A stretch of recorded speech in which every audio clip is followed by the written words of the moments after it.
মুন্সিগঞ্জের ট্রেডিশন। আমাদের মুন্সিগঞ্জে যখন বিয়ে হয়, বিয়ের অনুষ্ঠানে আমরা ভরপুর খাই, আনলিমিটেড খাবার। তো সব গ্রামে থাকলে সপ্তাহে 1-2টা অনুষ্ঠানে এমনিতে খাওয়া হয়। তো সব সময় যেহেতু আমাদের সমাজ একটা গ্রামে মোটামুটি 5 থেকে 6টা সমাজ, এই সমাজে অনেকগুলো বিয়ে আয়োজন করা হয়। তো সেই আয়োজনে দেখা গেছে সপ্তাহে 2-1টা অনুষ্ঠান থাকি। এই আসলে এরকম ভরপুর খাওয়া হয়। যে একেবারে সলিড গরুর মাংস, যদিও কুরবানির ঈদ, গরুর মাংসের প্রতি মানুষের একটা অভক্তি জন্মায় গেছে, তারপরেও দিন শেষে মানুষের পছন্দের তালিকায় থাকে হচ্ছে গরুর মাংস।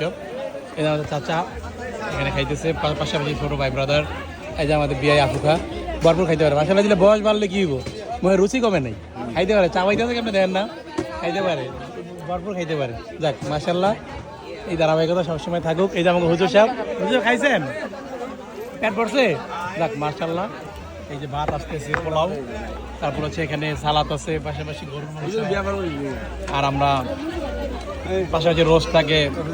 আমাদের মুন্সিগঞ্জের দই মিষ্টি হওয়ার কারণ আছে।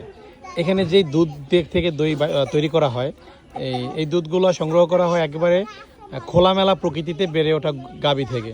যেই গরুগুলো হচ্ছে আমাদের যেই মুন্সিগঞ্জের খোলা মাঠ, সলিড ঘাস খায়, একেবারে পিওর ঘাস।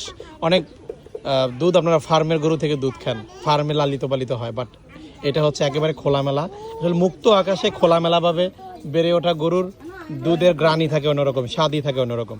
সেই দুধের তৈরি আমাদের এই দই। আমাদের নুরুল ভাই খাইতেছে, স্বাদ কেমন? আলহামদুলিল্লাহ ভাই, মজা। আমার মুন্সিগঞ্জের জামাই, দইয়ের কালারও অন্যরকম, স্বাদও অন্যরকম। মাশাআল্লাহ, খান আরে খান মুন্সিগঞ্জের দই, আর খাইতে পারবেন, কুয়েত গেলে তো খাইতে পারবেন না। অসাধারণ সব কিছু মিলে টেস্ট করি, দেখি।